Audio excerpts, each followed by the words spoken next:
Welcome to our channel. இன்றைக்கி நம்ம சேனலில் டேஸ்டியான ரிப்பன் பக்கோடா எப்படி பண்ணுறதுன்னு பார்க்கலாம். இது குயிக்காக ஒரு 15 மினிட்ஸில் செஞ்சிடலாம். வாங்க எப்படி பண்ணுறதுன்னு பார்க்கலாம்.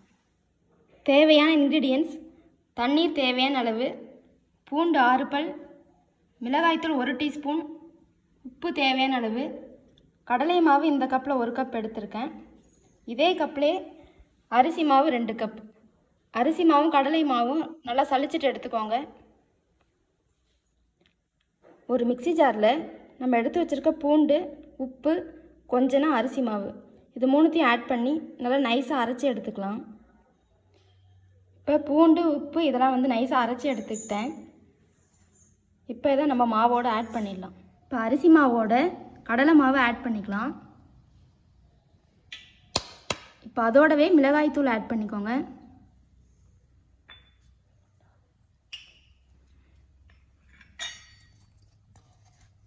இப்போ அதோடவே நம்ம அரைச்சி வச்சுருக்க பூண்டு, உப்பு இதையும் ஆட் பண்ணிக்கலாம்.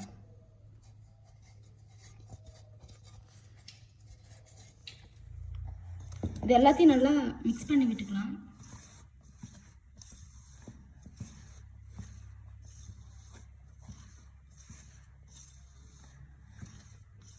இப்போ இந்த மாவோடையே நம்ம சுட வச்ச எண்ணெய் 1 கரண்டி ஊற்றிக்கலாம். இது எதுக்காக ஆட் பண்ணுறோம் அப்படின்னாக்கா கொஞ்சம் நமக்கு கிறிஸ்பியாக கிடைக்கும் பக்கோடா. இப்போ இதையும் சேர்த்து நல்லா மிக்ஸ் பண்ணிக்கலாம். எல்லா மாவும் நல்லா ஒன்று சேர்கிற மாதிரி நல்லா மிக்ஸ் பண்ணிக்கலாம்.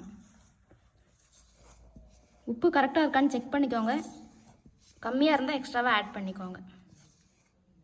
இப்போ இதோட கொஞ்சம் தண்ணி ஊற்றி சப்பாத்தி மாவு பார்த்துக்கு நல்லா பிசைஞ்சு எடுத்துக்கலாம். மாவு நமக்கு ஒட்டாமல் வரணும், அந்தளவுக்கு இதை பிசைஞ்சு எடுத்துக்கணும்.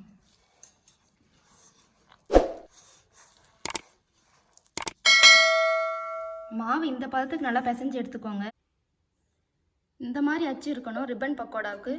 இப்போ இதை முறுக்கு அச்சில் உள்ளே ஃபிட் பண்ணிக்கலாம். இதை மாவு எடுத்து கொஞ்ச நேரம் இதில் உள்ளே வச்சுட்டு இதை க்ளோஸ் பண்ணிவிட்டு எண்ணெயில் புழிஞ்சு எடுத்துக்கலாம். எண்ணெய் நல்லா ஹீட் ஆகிடுச்சு. இப்போ நம்ம பக்கோடாவை அப்படியே போட்டுக்கலாம். அது ஜஸ்ட்டு ப்ரெஸ் பண்ணிட்டாலே நமக்கு அப்படியே கீழே விழுந்துடும் அழகாக.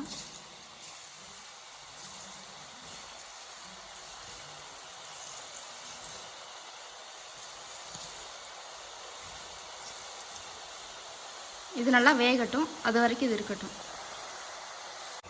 இப்போ ஒரு சைடு நல்லா ஃப்ரை ஆகிடுச்சு. இது திருப்பி விட்டுக்கலாம்.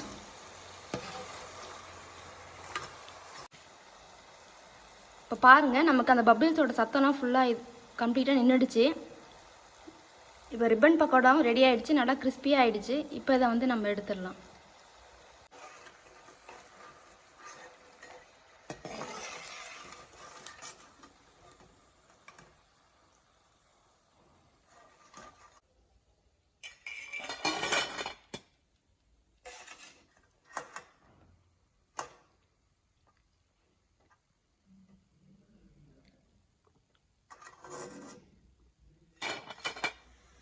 இப்போது நமக்கு கிறிஸ்பியான ரிப்பன் பக்கோடா சூப்பராக ரெடி ஆகிடுச்சு. நீங்களும் செஞ்சு பாருங்கள். செஞ்சு பார்த்து உங்களோட கமெண்ட்ஸை ஷேர் பண்ணுங்கள். இந்த வீடியோ பிடிச்சிருந்தால் லைக், ஷேர் அண்ட் சப்ஸ்கிரைப் பண்ணுங்கள். தேங்க்யூ ஃபார் வாட்சிங்.